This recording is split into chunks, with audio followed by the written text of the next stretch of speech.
जय श्री राधे कृष्ण।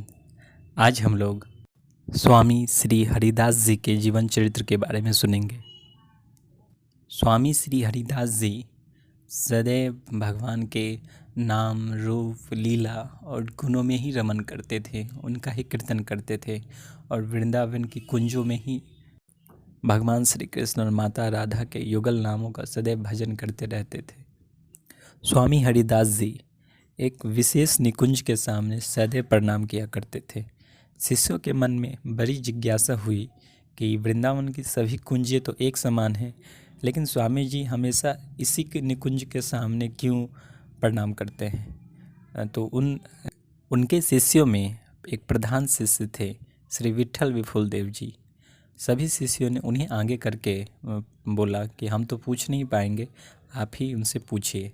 ये एक दिन समय जानकर जब स्वामी जी निकुंज को प्रणाम करके आ रहे थे, उस विशेष कुंज को प्रणाम करके आ रहे थे, तो श्री विट्ठल विफुल देव जी ने बोला, कृपानाथ, यदि आपकी कृपा हो तो हमें ये जानने की जिज्ञासा है कि आप इस कुंज की विशेषता क्या है। आप यहाँ साष्टांग नित्य प्रतिदिन प्रणाम करते हैं, कुछ विशेष तो है यहाँ पे।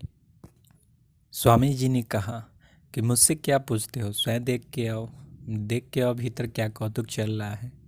श्री विट्ठल विपुल देव जी अपने गुरु चरण का ध्यान करते करते भीतर गए और भीतर जाकर उन्होंने देखा कुंज के बीच में कोटि कोटि सूर्यों का प्रकाश, रत्न जड़ित मंडप के बीच में कोमल सुकोमल सैया पर श्री प्रिया प्रीतम सरकार विराजमान थे।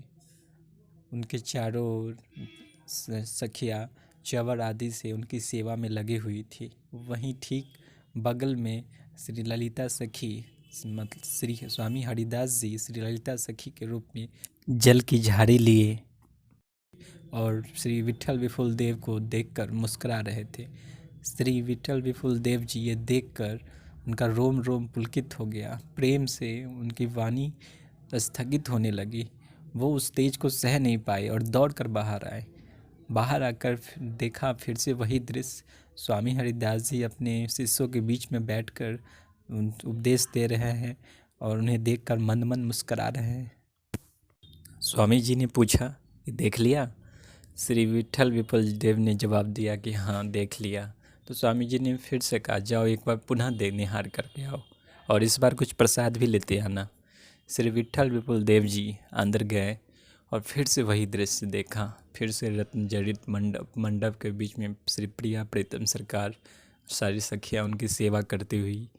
इस बार वो प्रिया प्रीतम सरकार देखते ही देखते एक विग्रह के रूप में परिणत हो गए और ललिता सखी ने उस विग्रह को उठाकर श्री विट्ठल विपुल देव जी को दे दिया। श्री विट्ठल विपुल देव जी विग्रह को उठाकर बाहर लाए। स्वामी जी ने लपक कर विग्रह को अपने सीने से लगा लिया। चारों ओर जय जयकार होने लगी। देवताओं ऊपर नवमंडल से पुष्पों की वर्षा होने लगी।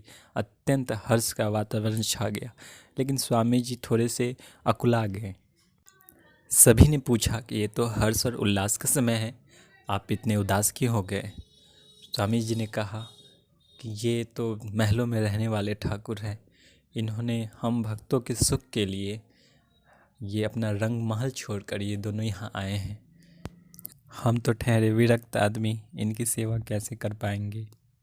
इनकी सेवा के लिए नित्य नए भोजन चाहिए, नित्य नए पकवान चाहिए, भोग आगर आदि की व्यवस्था कैसे होगी? श्री प्रिया प्रीतम जी ने कहा कि आप किंचित भी चिंता ना करें, हमारे चरणों से नित्य आपको 12 स्वर्ण मुद्राएं प्राप्त होगी, फिर आप जैसे चाहे हमें लाड लड़ाएं। चारों तरफ जय जयकार होने लगी। स्वामी जी अब इनको पुकारे किस नाम से? स्वामी जी ने देखा त्रिभंग ललित मुद्रा और कुंजों की कृपा से प्रकट हुए हैं। कुंजों में रमन करते हैं, कुंजों में भ्रमण करते हैं और प्रेम की मूरत है और प्रेम की गति होती है बाकी वक्र। इसलिए स्वामी जी ने उन्हें श्री वृंदावन कुंज बिहारी लाल कह के पुकारा। चारों ओर जय घोष होने लगा, 10 दिशाएं गूंज उठी। आगे कथा हम लोग अगले वीडियो में सुनेंगे। जय श्री राधे कृष्ण।